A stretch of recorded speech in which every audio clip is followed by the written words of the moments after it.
Hello my dear students, कैसे हैं आप सभी? आई होप आप सभी अच्छे होंगे। Welcome to Eduground, this is Rohit.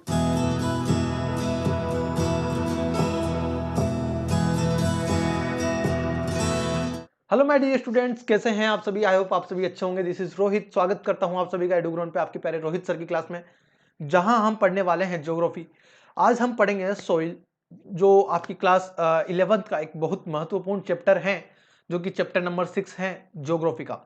Right. सो फिलहाल के लिए दोस्तों अपन वीडियो को लाइक करेंगे। फटाफट से आ चुके हो, आप जुड़ चुके हो, वीडियो को लाइक करते जाओ, अपने दोस्तों के साथ शेयर करते जाओ।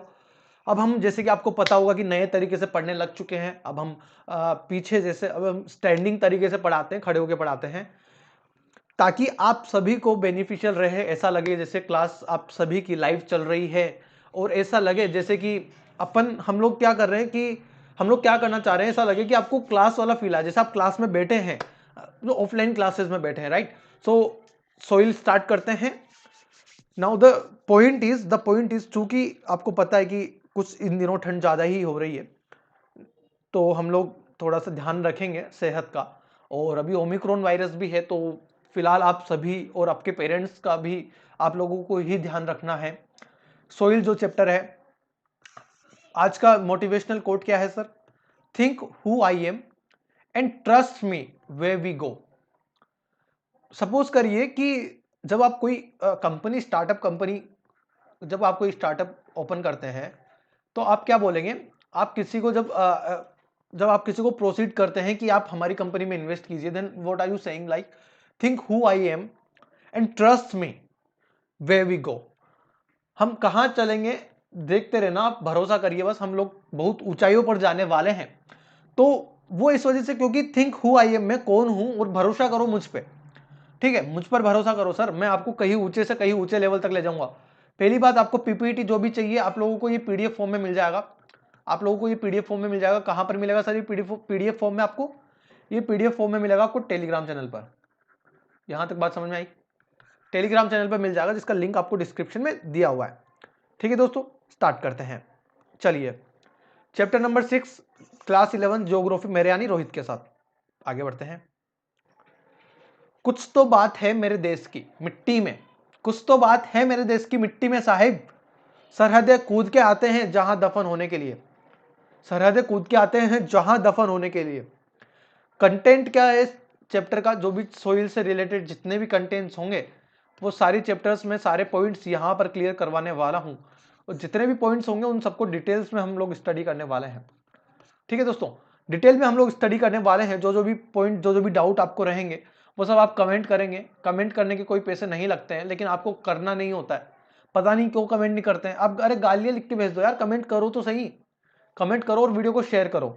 वीडियो को शेयर करो दोस्तों, है ना? वीडियो को शेयर करो। चलिए, अवार्ड कौन कौन से अवार्ड सर हम प्राप्त करेंगे? जो रैंक 1 पे आएगा उसको बड़ी ट्रॉफी, जो रैंक 2 पे आएगा उसको थोड़ी छोटी ट्रॉफी, और रैंक 3 पे आने के वाले को, जिसका कोई चांस नहीं है, उसको सर फिर ऐसा का पत्ता मिलेगा, जैसे कांग्रेस बीजेपी वाले चिपकाते हैं ना, वैसे। ठीक है, तो यहां पर ये देख पाएंगे आप। तो रैंक लाना है अपन को सर, रैंक लाना है अपन को फर्स्ट। सिर्फ ट्रॉफी नहीं चाहिए हमें, हमें चाहिए रैंक, हमें चाहिए रैंक। ठीक है दोस्तों, चलिए स्टार्ट करते हैं। Soil, what is soil sir? Soil क्या होती है? सोइल यानी होती है मिट्टी। मेरे देश की मिट्टी, सोना उगले उगले हीरे मोती, मेरे देश की मिट्टी। So soil is the mixture of rock. Mixture of rock मतलब, जब कभी, एक बात बताइए, मैं आप लोगों को एक एग्जांपल बताता हूं कि जब जैसे ही मान लीजिए कोई सरफेस है, जहां पर ऊपर से हिमालय से कोई जो बर्फ आती है गिर के, और जो पत्थर के टुकड़े वो साथ में लेके आती है, और फिर वो जब यहां पर जमा हो जाते हैं, और फिर जब पानी इन पे गिरता है, तो ऑब्वियसली बात है कि पत्थर देखना आप धीरे धीरे छोटे होने लग जाएंगे। पहले कोई पत्थर बहुत बड़ा होगा, वो धीरे धीरे छोटे होने लग जाएगा। आपको पता होगा, जब आप ओशियन वगैरह में देखते हैं, समुद्र वगैरह में, तो वो आपको जो रेत में जो टीले दिखते हैं ना, आपको पता होगा कि हम उसे जैसे बालू रेत बोलते हैं। तो बालू रेत में आपको पता होगा, तो पत्थर निकलते छोटे छोटे से। वो छोटे कैसे हो जाते हैं सर? क्योंकि जब पानी का बहाव होता है ना सर, तो कटाव होता है। कटाव होना मतलब क्या होता है? इरोजन होता है। पत्थरों का भी इरोजन होता है। और जो पत्थर जो छोटे टुकड़ों में बदले, बड़े टुकड़ों से छोटे टुकड़ों में बदले, तो क्या वो क्या जादू से छोटे हो गए क्या? नहीं सर, उन्हें घिसा गया। एक बात बताओ, आप कोई भी एक बाउल ले लो, या फिर ऐसा करो, आप कोई खोपरा लो। खोपरा समझते हो? नारियल। नारियल को आप घिसो, घिसोगे तो उसकी जो साइज जो होगी उस साइज में वो छोटा होने लगेगा, वो छोटा होने लगेगा। क्यों छोटा होने लगेगा सर नारियल? क्योंकि वो घिस रहा है। अब तो घिस रहा है तो जादू से तो छोटा हुआ नहीं, मतलब जो नीचे जो उसका जो चूरा रहा है, जो बारीक बहुत बारीक चूरा रहा है, जब हम जब नारियल को घिसे हैं तो क्या वो चूरा मिट्टी है? उसी तरीके से जब पत्थर, जब चट्टान पर जब इरोजन होता है और तो जो वो घिसती जाती है और जो बहती है वो सर मिट्टी कहलाती है, और फिर धीरे धीरे क्या होती है वो जमीन में धंसने बैठने लग जाती है। So soil is the mixture of rock, debris and organic material which develop on earth surface, which develop on earth surface. आपको यहां तक बात समझ में आई है? Now next point is the major factors affecting the formation of soil are relief. The major factor are affecting the soil is relief, parent material, climate भी effect करता है, vegetation and other life forms and time के साथ साथ तो होना ही है यार, एक दिन में पत्थर घिस नहीं पाता, पत्थर को घिसना आसान नहीं है सर, समझ पा रहे? तो टाइम लगता है। Besides these, human activities also influence it to a large extent. Human activities also influence it to the large extent. Large extent. Component of the soils are mineral particles. Component of the soils are mineral particles, human, water and air. चलिए आगे बढ़ते हैं। जैसा कि आप देख पा रहे होंगे मेरे देश की मिट्टी है और ये होती है सर सोइल। सोइल हर बार अलग अलग तरीके की अलग अलग जगह पर अलग अलग एरिया वाइज पाई जाती हैं, उसके बारे में भी हम देखेंगे। चलिए मैंने क्या क्या पढ़ा है जरा एक बार यहां पर लिखेंगे सोइल के बारे में। मेजर कंपोनेंट कौन कौन से? रिलीफ पढ़ा है मैंने अभी आपको, क्लाइमेट पढ़ा है मैंने आपको, वेजिटेशन मैंने आपको बताया, वेजिटेशन बताया, टाइम बताया है, ठीक है। सो ये मेजर कंपोनेंट है। आगे बढ़ते हैं। So horizon A is the top most zone. Horizon A is the top most zone जिसके बारे में मैं बात करूंगा। सो होरिजोन यहां पर लिखेंगे आप, horizon A is the topmost zone where organic materials have got incorporated with the mineral water, nutrients and water which are necessary for the growth of plant. अब हमारे प्लांट के ग्रोथ के लिए क्या क्या जरूरी है? मिनरल्स, वाटर जरूरी है, खाद जरूरी है या नहीं है? मिनरल्स है, न्यूट्रिएंट्स है, वाटर है, ये सब जरूरी है हमारे किसके लिए? प्लांट की ग्रोथ के लिए। Horizon B is a transition zone between the horizon A and horizon C। मतलब यदि सपोज करो कोई होरिजन A यहां पर है, होरिजन सपोज करो जैसे ये लिखो आप होरिजन है, यहां पर आप होरिजन A लिखो, यहां पर आपको बीच में मिलेगा कौन? Horizon B। होरिजन B ऊपर कौन मिलेगा सर आपको? Horizon C। तो क्या मैं ऐसे बोल सकता हूं, क्या लिखा हुआ है कि होरिजन जो B है वो होरिजन A और होरिजन C के बीच में क्या है? बीच में रखा हुआ है, C के बीच, दोनों के बीच में रखा हुआ है। जरा पढ़िए, horizon B is a transition zone between the horizon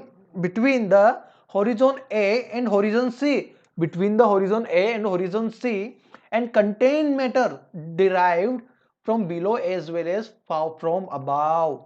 It has some organic matter in it, वो कुछ ना कुछ organic matter रखता है उसके अंदर, although the mineral matter is noticeably weathered। चलिए जैसे देखो ये होरिजन है, ये होरिजोन है। ओ मतलब ऑर्गेनिक ये जो है, ए मतलब सरफेस वाला, ये जो सरफेस है ये वाला, बी मतलब जो सबसोइल है, सी मतलब जो सबस्ट्रेक्टम है ना वो वाला, ये सबस्ट्रेक्टम है, और आर मतलब होता है बेड रॉक, आर मतलब होता है बेड रॉक, ये वाला बेड रॉक है। कि यहां पर बात समझ में आ रही है?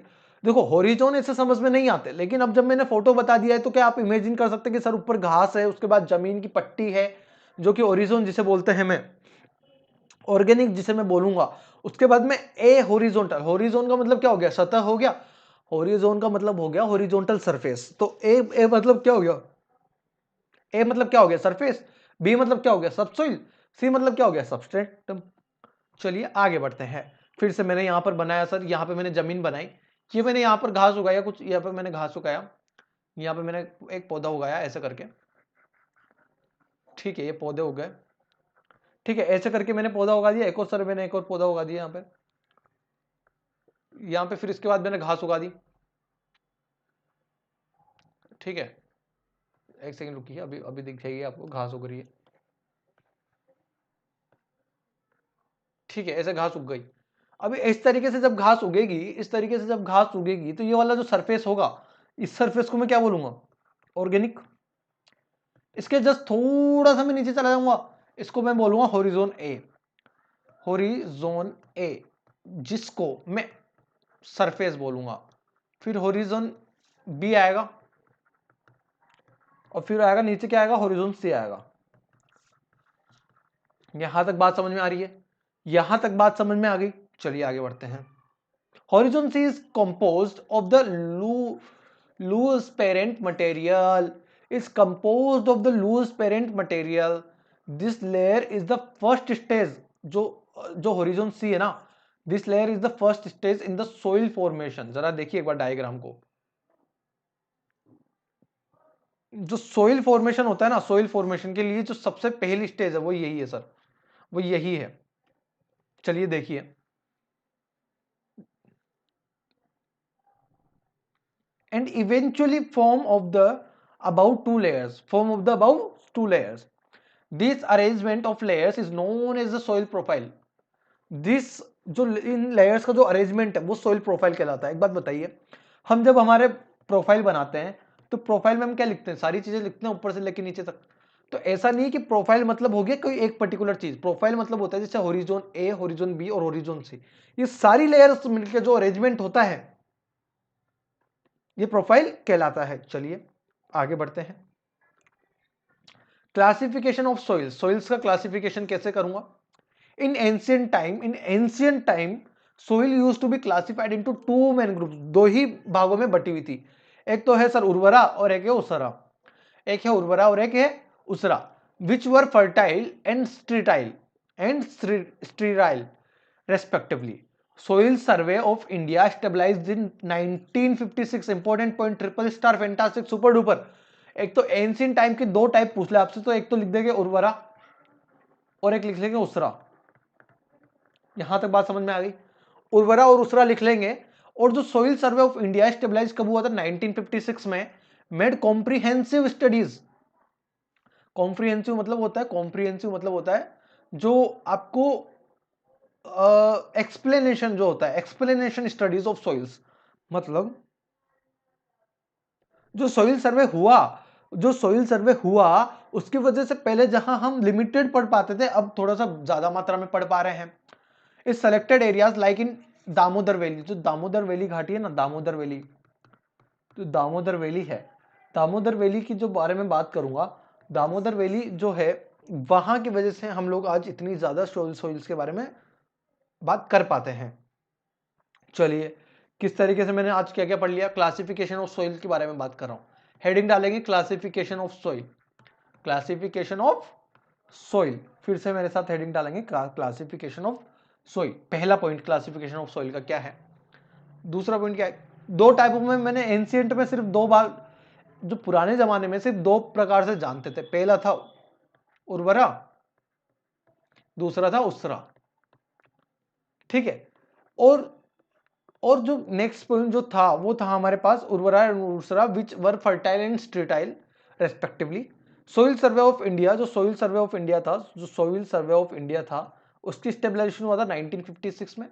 और इसके बाद क्या हुआ? हमें कॉम्प्रिहेंसिव स्टडीज देखने को मिले। कॉम्प्रिहेंसिव स्टडीज, कॉम्प्रिहेंसिव का मतलब होता है डिटेल्स में हम इसकी स्टडी कर पा रहे हैं दामोदर नदी घाटी की वजह से। Indian Council of Agriculture research, important, ध्यान रखना, इंपॉर्टेंट है, बहुत इंपॉर्टेंट हेडिंग है। आईसीएआर की हेडिंग है सर। आईसीएआर की फुल फॉर्म क्या होती है सर? आईसीएआर का जो फुल फॉर्म है वो होता है inter Indian Council of agriculture. यहां ए से एग्रीकल्चर और आर से रिसर्च, तो आपको यूं ही याद रह जाएगा। आई से इंडियन भी पता रहता है, सी से काउंसिल याद रखना है बस। Indian Council of Agriculture research did a lot of studies on Indian soils. मतलब इंडियन सोइल पे सबसे ज्यादा स्टडी किसने की है सर? आईसीएआर ने करी होगी। एक बात बताइए, जो जिसका डिपार्टमेंट होता है उसकी स्टडी वही करता है ना यार। यहां पर बात समझ में आ रही है? अभी जैसे बहुत से ज्योग्राफिकल डिपार्टमेंट होता है, वो ज्योग्राफी के बारे में बहुत ज्यादा स्टडीज कर लेगा, क्योंकि वहां पर जो होल्डर्स बैठे रहते हैं वो पीएचडी होल्डर्स रहते हैं यार। तो वो अपने आप में स्टडीज करेंगे ना यार। So soils, the ICAR has classified the Indian soils on the basis of their nature. Nature के आधार पर उनको क्लासिफाई किया है और character as per the United State Department of Agriculture soil taxonomy. मतलब जो यूनाइटेड स्टेट की जो एग्रीकल्चर डिपार्टमेंट है उसकी जो टॉक्सोनॉमी है उसके अकॉर्डिंग उन्होंने डिवाइड किया है। पहली चीज किस अकॉर्डिंग डिवाइड किया, उनके क्लाइमेट के अकॉर्डिंग, किस उनका नेचर के according, basis on their nature. And character is per the character, जो उनका भी कैरेक्टर होता है किसके according, United State Department of Agriculture का जो उनका उसके अकॉर्डिंग जो उसकी टेक्सोनॉमी है उसके अकॉर्डिंग जो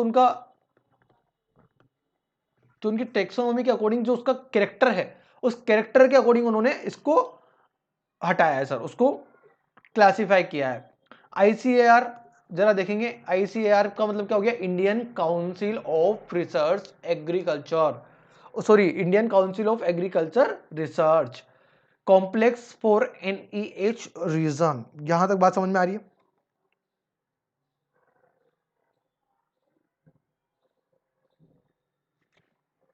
ठीक है सर, आगे बढ़ेंगे। मैंने क्या क्या पढ़ा, आईसीएआर की फुल फॉर्म क्या बताई, फटाफट से लिख दो एक बार, और उसकी भी लिख दो, इसकी भी लिख दो, दो की फुल फॉर्म लिख दो, बाकी चीजें कुछ खास इंपॉर्टेंट नहीं है, बस ये दो की फुल फॉर्म लिख दो। चलिए, on the basis of genesis, colour, composition and locations the soil of India have been classified into, इतनी सॉइल्स में बांटी गई है। कितने पार्ट है टोटल, 8 पार्ट है। कैसे याद करवाऊंगा जरा सुनेंगे, काली मिट्टी, लाल मिट्टी, लेटराइट, अरीड, सलाइन, पीटी, फॉरेस्ट और अलुवियल। फिर से याद रखेंगे, अलुवियल ए से, सबसे पहले ए से स्टार्ट करेंगे, अल्फाबेट ए से स्टार्ट होते हैं ना, तो ये भी ए से स्टार्ट करेंगे। ए से क्या हो गया सर, ए से हो गया सर अलुवियल, ऐसे हो गया यहां पर अलुवियल ए। फिर बी से हो गया ब्लैक, आर से रेड, येलो। कितनी हो गई सर, 3 तो मेरे को याद हो गई। पहले तो आप ए बी लिख दोगे, ए मतलब अलुवियल, बी मतलब ब्लैक, आर मतलब रेड, येलो। अरीड, अरीड सोल भी लिख सकते हो, यहां पर ए लगा दो, यहाँ पे ए लगा दो, अरीड भी लिख देना यहाँ पर। सलाइन लिखोगे आप, 5 हो गई, सलाइन लिखोगे 5 हो गई। यहाँ पर लेटराइट लिखोगे, अरे लेटराइट लिखोगे। फिर पीटी लिखोगे, पीटी उषा याद है, उड़न परी इंडिया की उड़न की, भारत की उड़न परी कैसे कहते हैं पीटी उषा को। और फॉरेस्ट सोइल आई होप ये आपको 8 पार्ट याद हो गए होंगे। फिर से जरा 8 पार्ट एक बार देखते हैं किस तरीके से 8 पढ़ाने वाला हूँ। यहाँ पर मुझे 8 पार्ट कैसे याद होंगे सर, पहला मैंने 2 में ए को जानता हूँ, एक का नाम है अलुवियल, एक का नाम है अरीड। 3 यहां पर मैं 2 हो गई। इसके बाद मैंने बी से ब्लैक सोइल को जानता हूं, यहां पर मेरे पास एक और सोइल हो गई टोटल। फिर मैं तीसरी फॉरेस्ट को जानता हूं, फॉरेस्ट सोइल ये मेरे पास एक और हो गई टोटल। यहां पर कितनी हो गई सर, 4। बाकी बची 4 कौन कौन सी है, एक है सर लेटराइट, एक है सर पीटी उषा मेरे को याद है सर, एक है पीटी, एक है लेटराइट, और एक कौन सी बची सर, पीटी है, लेटराइट है, और रेड एंड येलो है। पीटी है, लेटराइट है, रेड येलो है, और कौन सी बची, पीटी लेटराइट हो गई, रेड येलो हो गई, और अरीड हो गई, अलुवियल हो गई, एक कौन सी बच गई, सलाइन बच गई। ठीक है, सलाइन लिख देंगे। Now pedalfer and pedocal, क्या फर्क है सर, पेडल फोर्स में होता है sir laterite soil, tropical red soil, red earth soil, grey brown soil, prairie soil, और उसके बाद होता है पोडोल्स और फिर टुंड्रा। देन फिर आगे इसको बांटोगे आप, आगे किसको किस भागों में बांटोगे, ब्लैक सोइल, और भी फिर आगे आप देखोगे तो चेस्टनट, ग्रे सोइल और ब्राउन सोइल।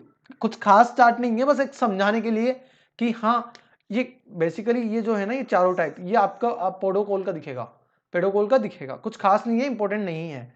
मैं फिर बता रहा हूँ इंपॉर्टेंट नहीं है। A picture is a worth a 1000 words, ये पिक्चर 1000 से ज्यादा शब्द कह सकती है। इतनी सुहानी, इतनी शानदार पिक्चर कोई नहीं लेके आया होगा आज तक आपके लिए। इतनी बेहतरीन पिक्चर है, क्वालिटी देखिए आप पिक्चर की, और मैं यकीन करता हूं आपको इसका पीडीएफ मिलेगा ना, आपको मजा आएगा पढ़ने में, आपको बस वीडियो को लाइक करना है और टेलीग्राम चैनल पे जाके आप पीडीएफ डाउनलोड कर लो, सबसे पहला काम वही कर लो। ठीक है, तो ये चीज आप देख लीजिए, ये चीज आप देख लीजिए, ये क्या है सर, यहां पर क्या बनती है सर, हवा से इलेक्ट्रिसिटी बनती है, इलेक्ट्रिसिटी बनती है। विंग्स है ना यार, विंग्स है ना यार, अरे हाँ या ना में बोल। यहां तक बात समझ में आई है। चलिए आगे बढ़ते हैं। नेक्स्ट पॉइंट क्या है, अलुवियल सोइल। अब हमको क्या करना है, इन 8 मिट्टियों के बारे में पढ़ना है। 8 मिट्टी में से पहली कौन सी हो गई सर, अलुवियल सोइल हो गई। पहली कौन सी हो गई, अलुवियल सोइल हो गई। अलुवियल सोइल किस तरीके की होती है, जरा ये देखिए फोटो। जनरली आपको खेतों वगैरह में यही मिलेगी, जनरली आपको खेतों में कौन सी मिलेगी, अलुवियल सोइल मिलेगी। Alluvial soil are wide spread in the northern plain, northern यानी गंगा जो प्लेन है ना, नॉर्दर्न गंगा प्लेन, वहां पर आपको ज्यादातर यही मिलेगी। एंड रिवर वैलीज, वो आ गई ना बात यहाँ पे, नदी घाटियों की। This soils covers about 40% of the total area of the country. Obviously बात है sir, 40% of the total area of the country यदि ये कवर कर रही है, मतलब खेतों में बहुत ज्यादा पर्याप्त मात्रा में मिलेगी। मतलब अगर मैं नॉर्दर्न इंडिया के बारे में बात कर दूं या नॉर्दर्न प्लेन के बारे में बात कर दूं, तो वहां तो यही है। They are depositional soil, depositional soil, they are depositional soil transported and deposited by rivers and stream, and they are depositional soils transported and deposited by rivers and streams। यहां तक बात समझ में आई है। जरा नेक्स्ट पॉइंट पे आओ। Through a narrow corridor in Rajasthan, they extend into the plain of Gujarat. मतलब राजस्थान के एक छोटे से कोने से लेके वहां तक गुजरात तक चली जाती है इन द पेनिनसुलर रीजन, यानी मैं बात करूं दक्षिणी इंडिया की, साउथ इंडिया, साउथ इंडिया मतलब कंप्लीट साउथ नहीं, पेनिनसुलर मतलब आपको बात बताया था ना मैं, ये वाला पार्ट, ये वाला सारा पार्ट, ये सारा पार्ट पेनिनसुलर में आता है। ये सारा पार्ट किसमें आता है, पेनिनसुलर में। चलिए आगे बढ़ते हैं। In the peninsular region they are found in deltas of the east coast. East coast मतलब ये वाला जो कोस्ट है, यहीं पे डेल्टा मिलेंगे।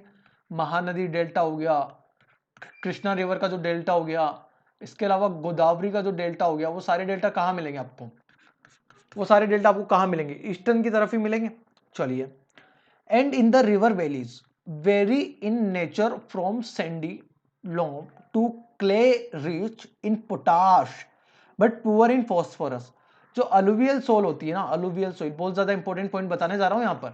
अलुवियल सोइल में पोटास की तो सर मात्रा होती है रिच, पोटास तो होता है हाई मात्रा में, लेकिन फॉस्फोरस जो होता है, फॉस्फोरस, फॉस्फोरस सर आपको क्या मिलेगा, बहुत कम मात्रा में मिलेगा, बहुत कम मात्रा में मिलेगा। Two different type of alluvial soils have developed, khadar and bangar, khadar and बांगर।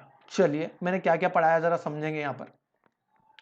मैंने आप लोगों को पहले तो बताया अलुवियल सोइल क्या कहां पर मिलती है, ये मिलेगी सर आप लोगों को कहां पर,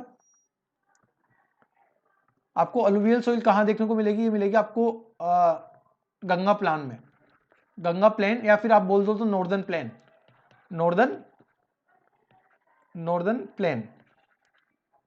नॉर्दर्न प्लेन में सर कितना परसेंट, 40%। भारत का टोटल 40% कौन सी सोइल दिखेगी, अलुवियल सोइल। किस तरीके से, नदियों नालों में मिल जाती है, इस तरीके से यह मिल जाती है।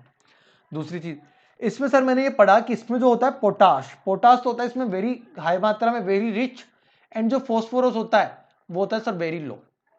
यहां तक बात समझ में आ गई।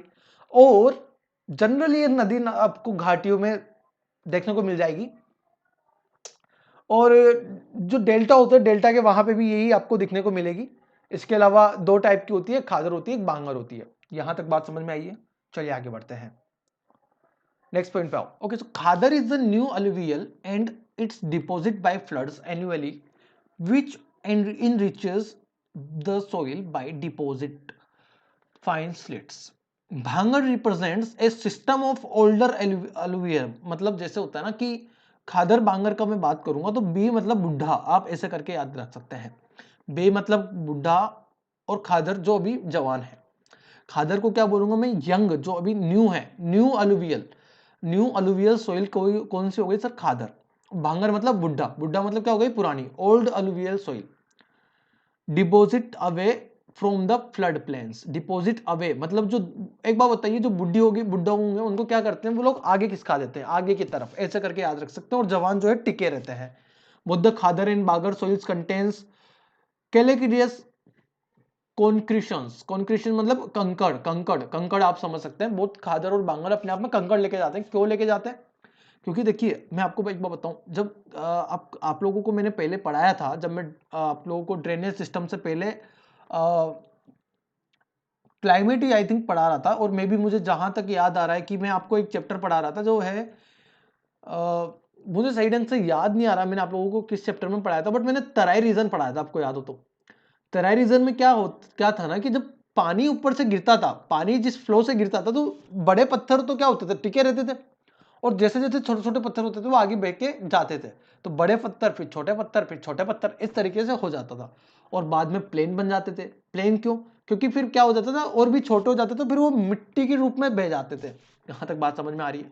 Now the colour of the alluvial soil varies from the height light grey to ash grey.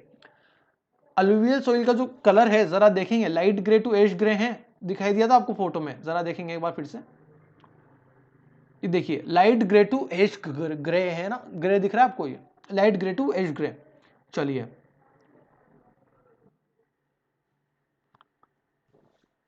its shades depends on the depth of the deposition, the texture of the materials, and the time taken by attaining maturity.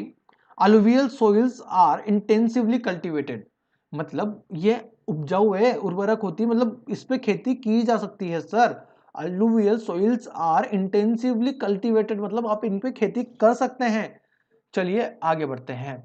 Next soil आती है black soil. Alluvial soil के बारे में आप I hope आप सभी समझ पाए होंगे। एक बार फिर से मैं आप सभी को चैप्टर रिवाइज करवाऊंगा, तब एक बार और समझ में आ जाएगा, या फिर मैं ऐसा करता हूं एक बार अलुवियल पढ़ा दूं फिर ब्लैक पढ़ा के दोनों को रिवाइज एक साथ करवा दूंगा। चलिए ठीक है, ब्लैक सोइल के बारे में बात करूंगा। Black soil covers most of the Deccan plateau. Deccan प्लेटू इस वजह से सर क्योंकि वहां पर काली मिट्टी, इस वजह से क्योंकि काली मिट्टी भी अपने आप में बहुत उपजाऊ होती है वैसे कि जैसा कि देखा जाए ना, काली मिट्टी कोई कम नहीं है, काली मिट्टी भी बहुत उपजाऊ होती है। So black soil covers most of the Deccan plateau which includes part of Maharashtra, Madhya Pradesh, Gujarat, Andhra Pradesh. मतलब बेसिकली आप पेनिनसुलर रीजन में जाओगे ना, आपको बहुत ज्यादा मात्रा में काली मिट्टी देखने को मिलेगी। कौन कौन सा area? Maharashtra, Madhya Pradesh, Gujarat, Andhra Pradesh and some part of Tamil Nadu. They swell and become sticky when wet. गीली होती है जब, स्वेल और स्टिकी हो जाती है। आपको पता होगा मिट्टी की खुशबू आती है ना, गीली मिट्टी की।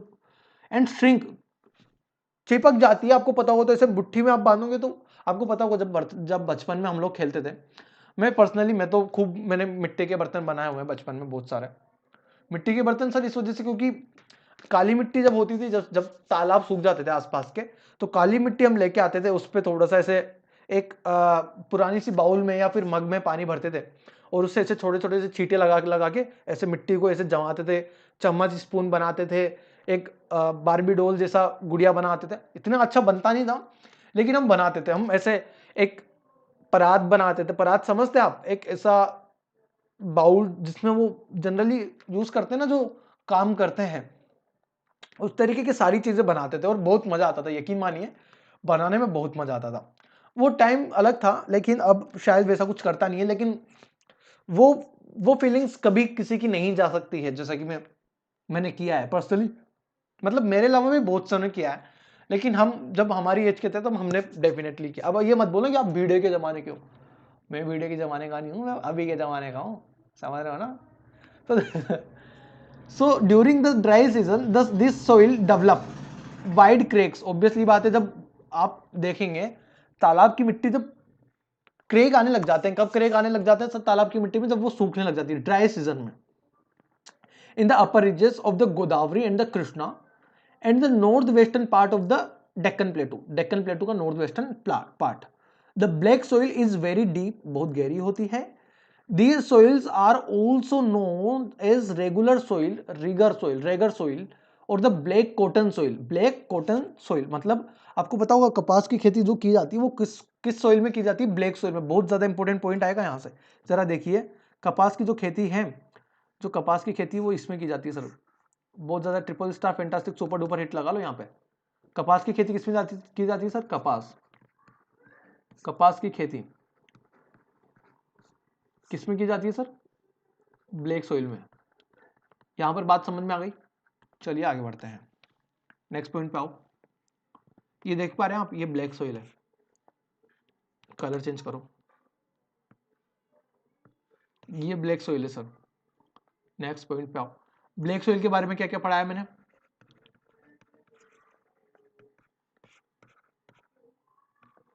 कपास की खेती के लिए काम में आती है, इसे रेगर सोइल भी बोलते हैं। गर्मी में इसमें क्रैक हो जाते हैं, बहुत डीप होती हैं, और इसके अलावा क्या होती है सर, ये श्रिंक हो जाती हैं, ये स्मेल आती है इसमें से। और क्या क्या पढ़ाया मैंने आपको इसके बारे में? ये ज्यादातर आपको कहाँ मिलेगी सर? ये आपको पेनिनसुलर पार्ट में मिलेगी। पेनिनसुलर पार्ट कौन कौन से सर? जिसमें आता है आपका आंध्र प्रदेश आएगा, आपका थोड़ा सा पार्ट तमिलनाडु का आ जाएगा, दक्कन प्लेटू में मिलती है आपको ज्यादातर गुजरात, महाराष्ट्र और तेलंगाना, गुजरात, महाराष्ट्र, तेलंगाना, ये जो एरिया है ना, आंध्र प्रदेश, इन जगह आपको कौन सी सोइल देखने को मिलेगी? Black soil. चलिए आगे बढ़ते हैं। Generally clay deep and impermeable, thus there occurs a kind of self plugging thus there occurs a kind of self plugging कहाँ occurs करती है सर? ब्लैक सोइल में। because of the character of the slow absorption and loss of moisture, the black soil retain the moisture for a very long time।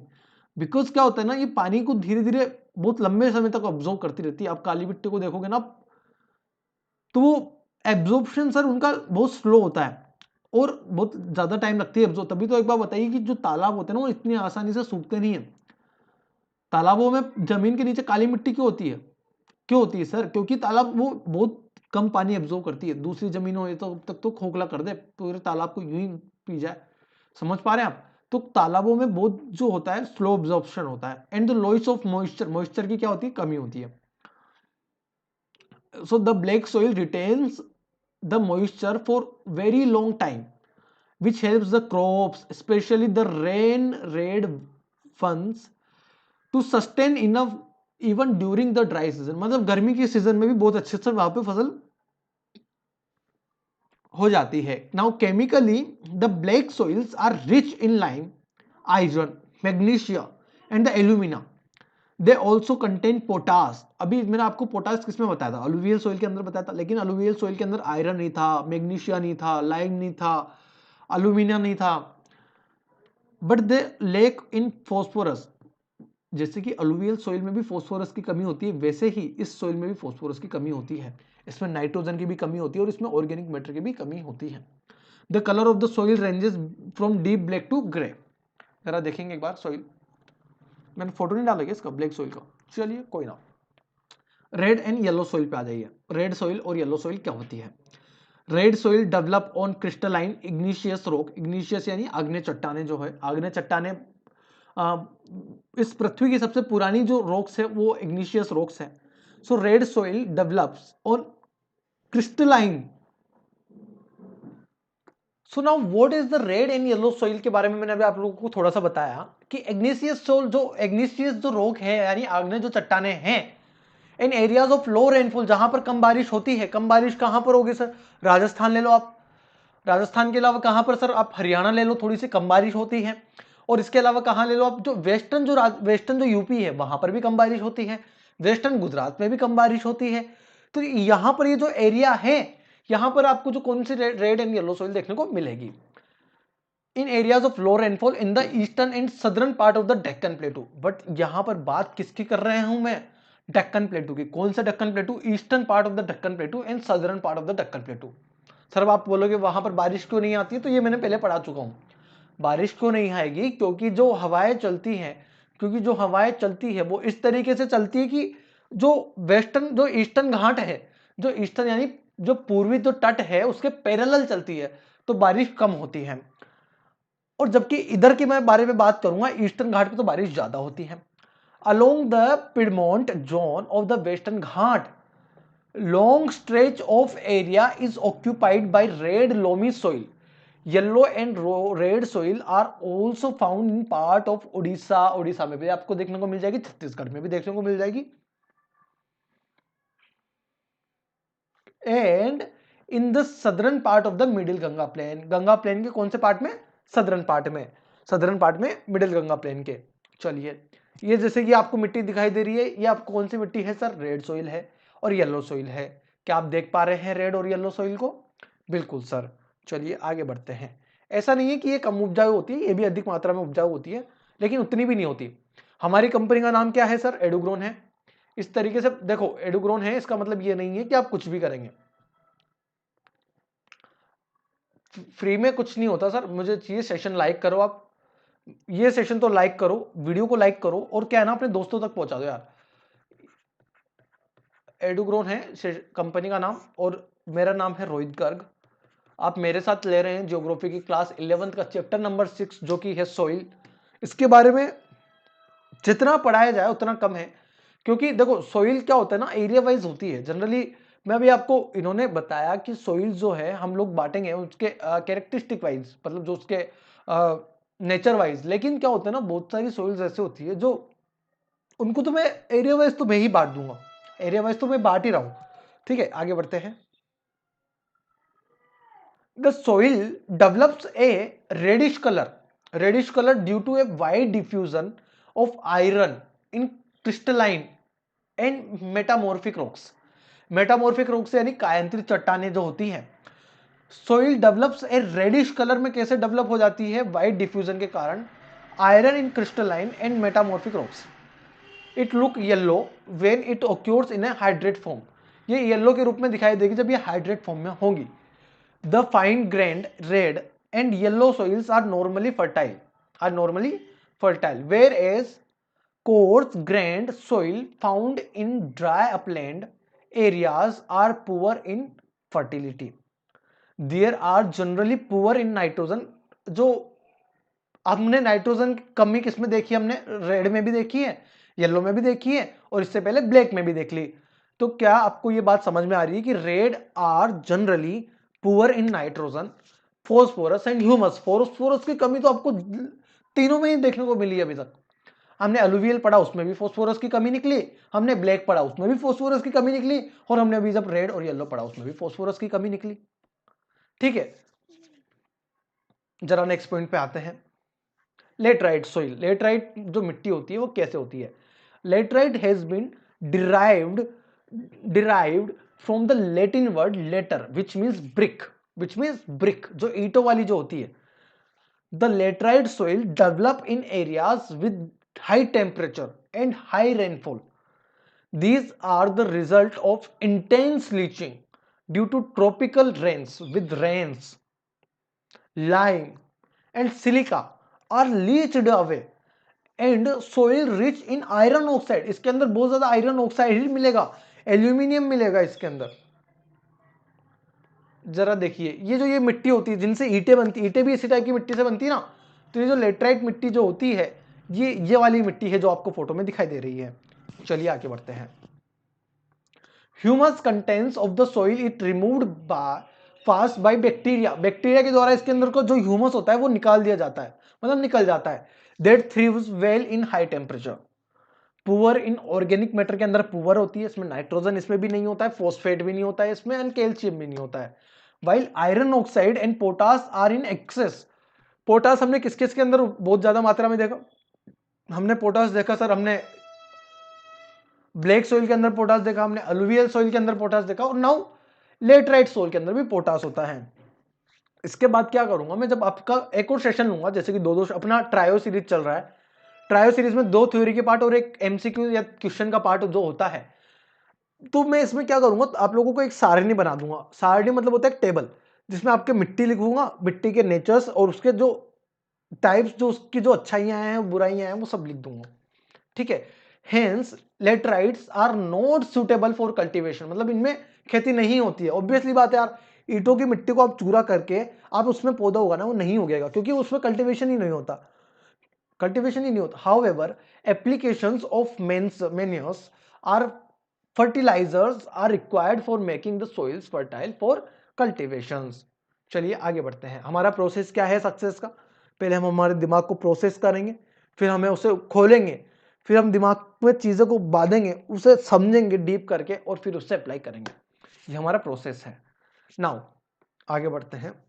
Red laterite soils in Tamil Nadu, Andhra Pradesh, Kerala and more suitable tree crops like cashew nut. The laterite soils are commonly found in Karnataka. कहां मिलेगी? कर्नाटका में मिलेगी, केरला में मिलेगी, तमिलनाडु में मिलेगी, MP में मिलेगी and highly areas of Odisha and Assam. Hilly areas क्यों? क्योंकि वहां पर बारिश ज्यादा होती है। चलिए आगे बढ़िए, नेक्स्ट पॉइंट पे आते हैं। Arid soils. अरिड सोइल्स क्या होती है? Arid soil range from red to brown in colour. Arid जो सोइल होती है वो red to brown in colour होती है। जरा एक सेकंड के लिए रुकेंगे।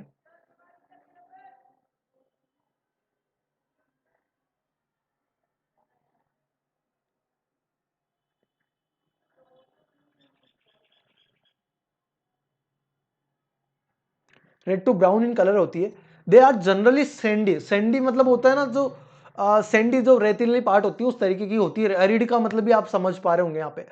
दे are generally sandy. Arid area जो होते हैं जैसे रेगिस्तान वाला, in structures and saline in nature. Obviously आप जब रेत में, आप कभी देखा होगा आपने, वो जो पॉपकॉर्न होते हैं वो रेत में सिकते हैं, वो उस टाइप की रेत में सिकते हैं, सैंडी सैंडी रेत में, ताकि उसमें आपको क्या होता है ना कि नमक का स्वाद आने लग जाता है। जब आपको कभी पता होगा कि जैसे जो बहुत ज्यादा रईस ज्यादा हैं, जो बहुत ज्यादा रिच हैं, वो उन लोगों ने कभी ट्राई नहीं किया होगा, लेकिन जो मिडिल क्लास लोग हैं वो क्या करते हैं कि जब कभी कोई ठेला आता है बेचने वाला, तो वो मिट्टी में सेकता है, आपको बताओ तो। अब वो क्या करता है ना, वो मिट्टी से थोड़ी सी मिट्टी उठा के रेत डाल के उसमें डाल देता है, और आप वो खा भी लेते हैं। आपके, मैंने भी खाया हुआ है, क्योंकि सर वो होता है सलाइन, नमक की तरह काम करता है। They lack moisture and humus. They lack moisture and इनमें ह्यूमस की कमी होती है। नाइट्रोजन इज इनसफिशिएंट, कम मात्रा में होता है, and phosphate contents is normal. Lower horizons of the soil are occupied by conker layers because of increasing calcium content downwards। नीचे जाने पर इसमें कैल्शियम कंटेंट की मात्रा बढ़ने लग जाती है। चलिए जरा देखिए, ये वाली जो सोइल है ये अरिड सोइल है। ये वाली सोइल कौन सी है सर? अरिड सोइल है। चलिए और आगे बढ़ते हैं। The conker layer formation in the bottom horizons restrict the infiltration of water and as such when irrigation is made available, जब खेती इसमें अवेलेबल होती है, the soil moisture is readily available for the sustainable plant growth। Plant growth के लिए उत्तरदायी होता है। अरिड सोइल्स आर कैरेक्टराइज, मतलब जो characteristically developed in western Rajasthan, मतलब जो थार वाला डेजर्ट है उधर की तरफ मिलेगी, which exhibit characteristics and arid topography। These soils are poor and contains high humus and organic matter। Next point पे आएंगे, सलाइन सोइल। सलाइन यानी जो नमक वाली जो सोइल होती है, they are also known as उसारा सोइल। दो टाइप की सोइल मैंने पढ़ाई थी आपको, पहले बता दी। एशियन जो टाइम था वहां पर दो टाइप की सोइल होती थी, एक तो होती थी उर्वरा और एक होती थी उसारा। उसारा सोइल के बारे में बता दिया। Saline soils contain a larger proportion of sodium. Saline soil में क्या होता है? लार्जर। सलाइन का मतलब क्या होता है जरा समझने की कोशिश करेंगे। आप लोगों ने पढ़ा होगा ना NaCl। NaCl क्या होता है सर? एक तरीके से साल्ट होता है। साल्ट मतलब क्या हो गया? सलाइन हो गया। साल्ट मतलब क्या हो गया? सलाइन। तो मतलब क्या होगा इसमें? सोडियम मात्रा की क्या होगी? अधिक मात्रा में होगा। तो saline soil contains a larger proportion of sodium, potassium. यहां पर पोटेशियम मिल रहा है आपको सलाइन सोइल में, and magnesium, and thus they are infertile and do not support any vegetative, मतलब जो सब्जी होती है उनकी ग्रोथ के लिए उत्तरदायी नहीं होती है। They occur in arid and semi arid region and in waterlogged जो कंट्री होती है, वाटरलॉग्ड समझ रहे हैं, जिसके चारों तरफ वाटर होता है, जिसके चारों तरफ सरफेस होती है और बीच में बीच में एक तालाब की तरह, वैसे आप वाटरलॉग्ड समझ सकते हैं। And swampy areas. जरा देखिए ये वाली जो सोइल दिख रही है आपको, ये सलाइन सोइल है। आगे बढ़ते हैं। Their structure ranges from sandy to loamy। They lack in nitrogen and calcium की मात्रा कमी होती है इनके अंदर। Saline soils are more whisper wide spread in western Gujarat. Western Gujarat के अंदर आपको ज्यादा देखने को मिलेगी। Deltas of the eastern coast. कौन कौन से डेल्टा? महानदी ले लो आप, गोदावरी ले लो, कावेरी ले लो, इसके जो कृष्णा नदी का जो डेल्टा ले लो, and Sundarban areas of western Bengal के सुंदरबन एरिया ले लो। In the Rann of Kutch, Gujarat की मैं बात कर ही चुका हूं। The south west monsoon brings salt particles and deposit there as a crust.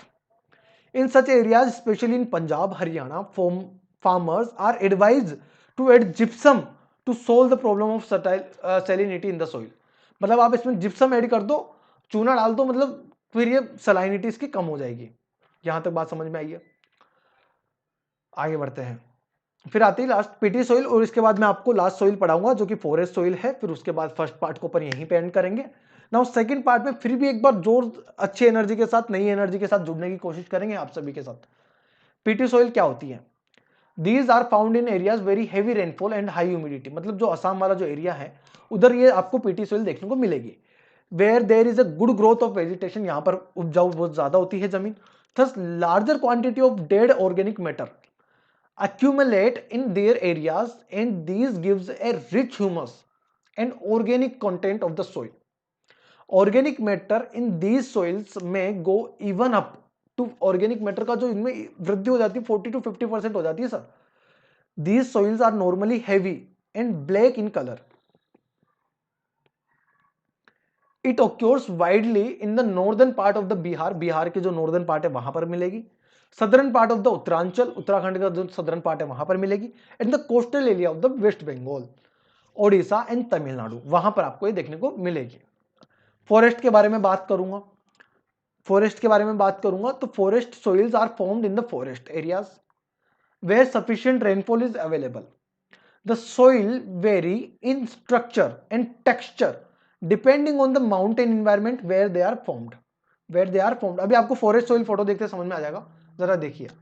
इस तरीके से ये इसका टेक्सचर टाइप होता है, एक टेक्सचर टाइप होता है। हाथ में लोगे ना तो इसे एक एक पार्टिकल बिखर जाएगा, चिपकता नहीं है इसे, ठीक है। दीज आर लोमी एंड शिल्टी on valley sides and course grand in the upper slopes. In the slow bounded areas of the Himalayas, they experience denudation and are acidic with low जो humus होता है content, उसके वजह से ये जो soil होती है वो होती है forest soils. This soils found in the lower valley and fertile. ठीक है, तो फिलहाल के लिए इतना ही दोस्तों। आई होप आपको सेशन पसंद आया होगा। सोइल के आठों टाइप आपको समझ में आए होंगे। कुछ भी समझ में नहीं आता है, नेक्स्ट सेशन में फिर से एक बार मैं रिवाइज करवाता हूँ हमेशा की तरह। वैसे ही समझने लायक कुछ था नहीं, जो चीजें थी मैंने आप लोगों को बोल दी है। आपको पीडीएफ डाउनलोड करना है, आपको टेलीग्राम चैनल पर चले जाइए। तब तक के लिए जय हिंद, प्यार बनाते रहिए और सपोर्ट देते रहिए। तब तक के लिए जय हिंद, जय भारत, शुक्रिया।